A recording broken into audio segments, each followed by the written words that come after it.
I've come across, certainly, is accounts from participants in my research which indicate that while priests from South Asian religions, from within Islam, Hinduism, Sikhism, may accept their sexuality and say, okay, you are gay, there does seem to be a lot of hesitation and trepidation about things like marriage, that they're not...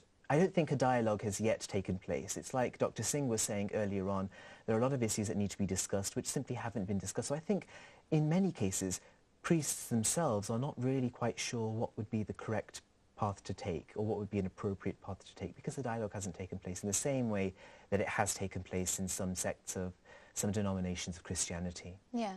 Okay. Well, lastly, what advice would you give to those who, as you mentioned earlier, are still stuck in the closet? What would you say to them, and what would you also say to those who are discriminating against homosexuals?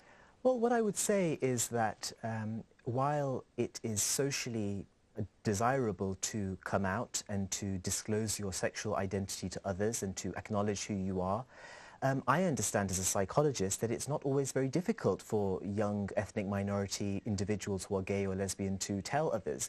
And I think these things need to be taken one step at a time, and that the implications of this have to be thought about. So I think one shouldn't fall into the trap of thinking that I have to do a particular thing. Sexual identity development is all about taking things into your own hands and thinking about what the right path would be to take.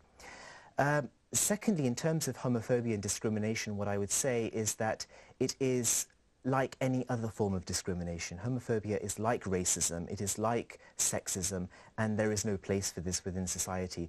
Sometimes we don't recognize our actions as constituting examples of homophobia, as being homophobia, and you know, a comment can be interpreted that way, and this can have quite a negative impact on LGBT individuals. So I'd encourage people really to think about that.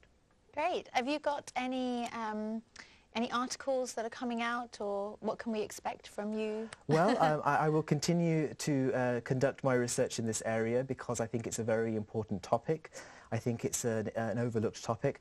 I do plan to write about the experiences of South Asian individuals who identify as gay and lesbian, so watch the space.